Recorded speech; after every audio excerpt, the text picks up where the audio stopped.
Shalom Bapak Ibu Saudara. Kembali bersama dengan saya Pendeta Paul Watusheke lewat channel saya Pendeta Paul Watusheke. Kita akan mendengarkan kebenaran firman Tuhan. Tapi sebelumnya mari kita sama-sama berdoa. Bapa Sorgawi, Bapa dalam nama Tuhan Yesus Kristus, kami sungguh bersyukur saat ini kemurahan kasih pertolongan penyertaan-Mu menjadi bagian kami sampai pada saat ini. Terima kasih Tuhan atas semua penyertaan-Mu. Lebih daripada Tuhan, saat ini kami mau baca merenungkan firman-Mu. Mari persiapkan kami Tuhan dan layakkan kami. Siapapun pendengar yang akan mengikuti video ini, Tuhan Yesus tolong mereka semua. Khusus hamba-Mu yang Engkau pakai untuk menyampaikan firman-Mu. Ya Roh Kudus, Engkau urapi hamba-Mu. Ya benar-benar hamba-Mu dapat menyampaikan firman-Mu. Dan benar-benar Tuhan kami boleh diberkati, dikuatkan, diteguhkan iman percaya kami. Terima kasih banyak Tuhan.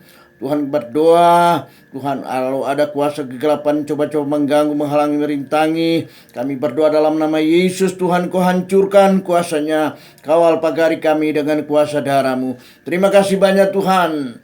Bersabdalah Engkau, kami siap sedia untuk mendengarkannya. Dalam nama Yesus kami berdoa mengucap syukur. Haleluya. Amin. Bapak Ibu Saudara, topik saat ini kali ini yaitu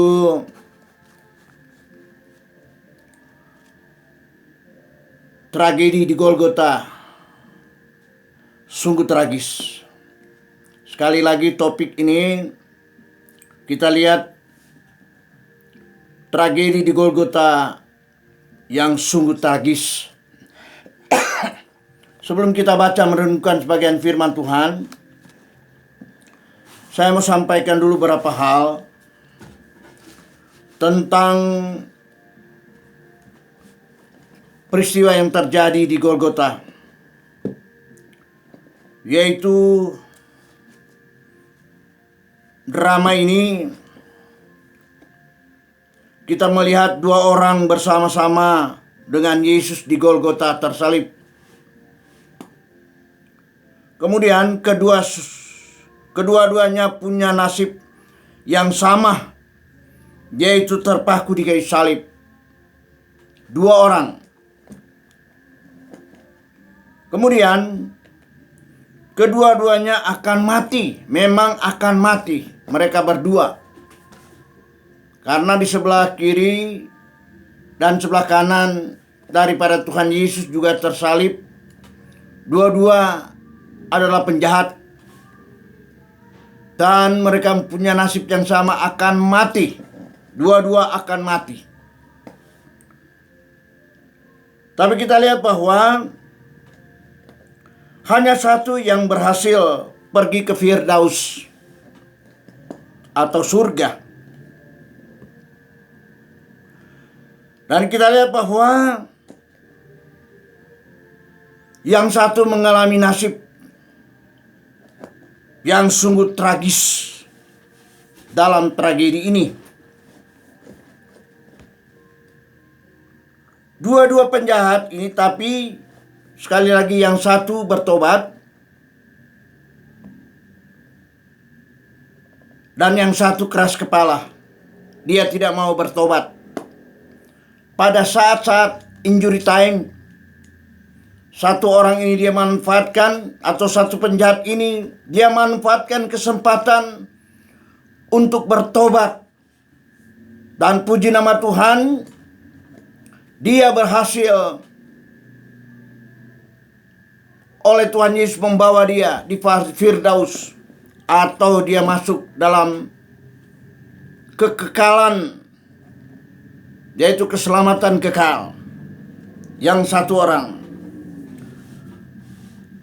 Dan yang satu, dia masuk dalam penderitaan dan juga neraka itu. Mari Bapak Ibu Saudara, kita baca firman Tuhan,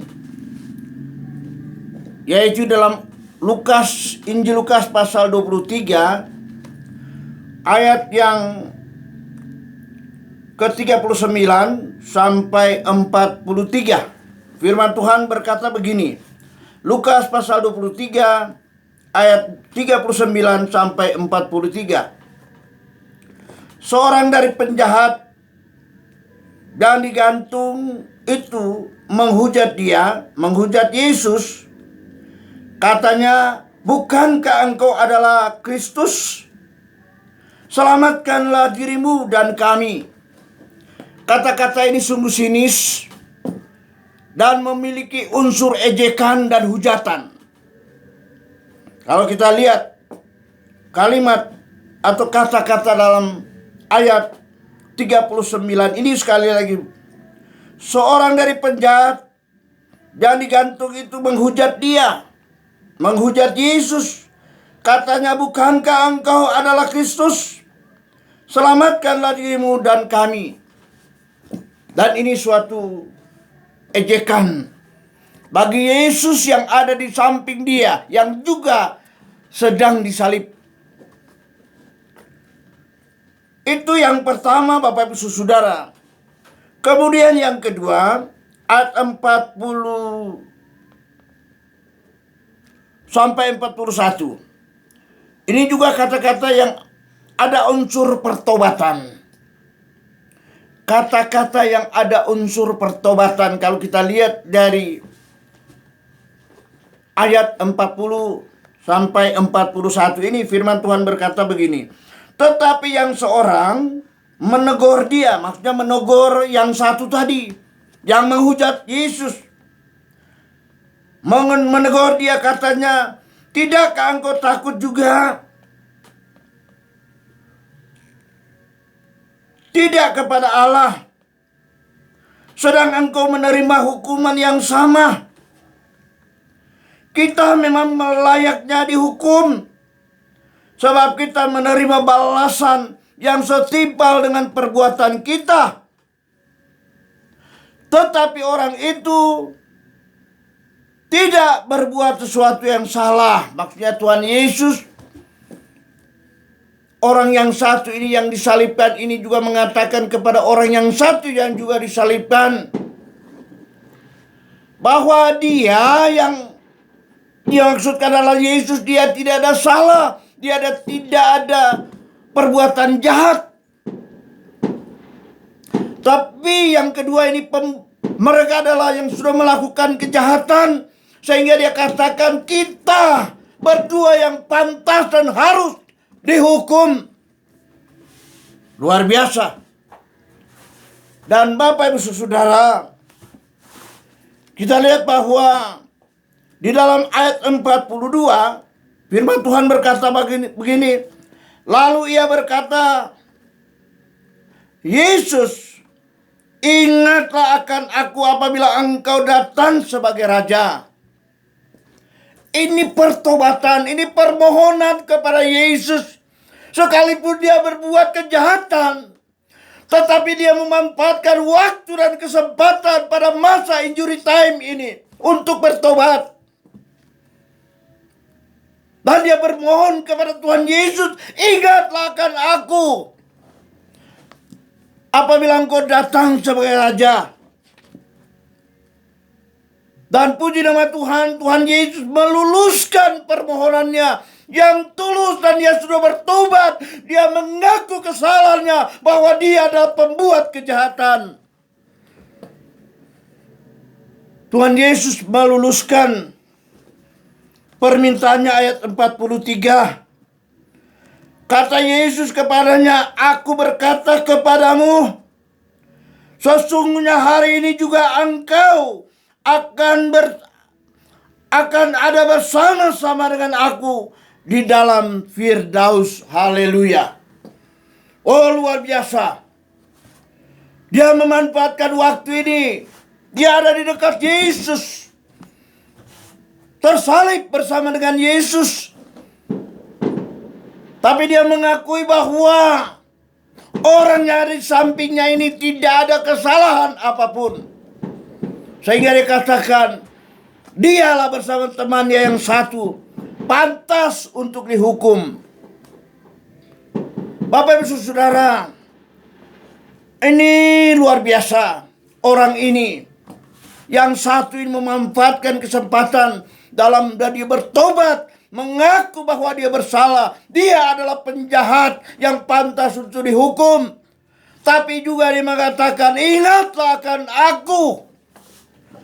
Di dalam ayat 43, kata Yesus kepadanya, aku berkata kepadamu, sesungguhnya hari ini juga engkau akan ada bersama-sama dengan aku di dalam Firdaus. Beda dengan yang satu.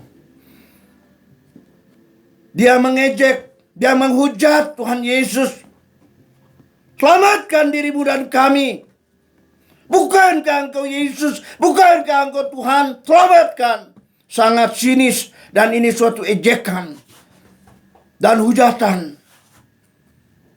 Sehingga disebutkan bahwa peristiwa yang terjadi di Golgota adalah peristiwa yang tragis dan sungguh-sungguh tragis. Dan tragedi ini, drama ini telah menunjukkan kepada saya dan saudara bahwa saya dan saudara juga, kalau kita ada kesalahan, ada dosa, mintalah pengampunan kepada Tuhan. Karena zaman sekarang adalah zaman akhir. Ini adalah injury time. Kesempatan-kesempatan bagi saya dan saudara untuk bertobat, untuk masuk dalam kerajaan sorga. Sebagaimana orang tadi yang disalibkan itu. Ingatlah aku. Dan Bapak Ibu Saudara, tentunya firman Tuhan ini mengingatkan kepada saya dan saudara bahwa hari-hari ini adalah kesempatan bagi kita untuk mempersiapkan jiwa kita. Benar-benar Tuhan katakan dia datang tidak bercacat celah. Dia tidak mendapatkan dosa. Dan kita sudah mohon pengampunan kepada Yesus. Dan Tuhan sedianya tidak akan melihat semua kesalahan kita, dosa kita sebesar apapun. Dia tidak memperhitungkan asalkan kita mau bertobat, mau meninggalkan dosa itu. Sebagaimana seseorang dalam peristiwa tragedi di Golgota ini, yang sebagaimana kita sudah baca tadi. Haleluya, saya percaya kita diberkati. Amin. Terima kasih Bapa Sorgawi, Bapa dalam nama Tuhan Yesus. Kami sungguh bersyukur firman-Mu. Kami mendengar, mengingatkan kami, dan senantiasa memberi kesempatan bagi kami pada hari-hari terakhir ini. Masa-masa injury time ini Tuhan kami gunakan sebaik-baiknya. Mempersiapkan jiwa kami untuk hari kedatangan-Mu untuk diselamatkan. Dan kami akan masuk dalam kerajaan sorga yang Kau sudah siapkan bagi kami. Terima kasih Roh Kudus menteraikan firman-Mu dalam setiap hati pikiran kami. Terima kasih Tuhan. Inilah menjadi doa kami, permohonan ucapan syukur kami. Kami sampaikan hanya di dalam nama Yesus.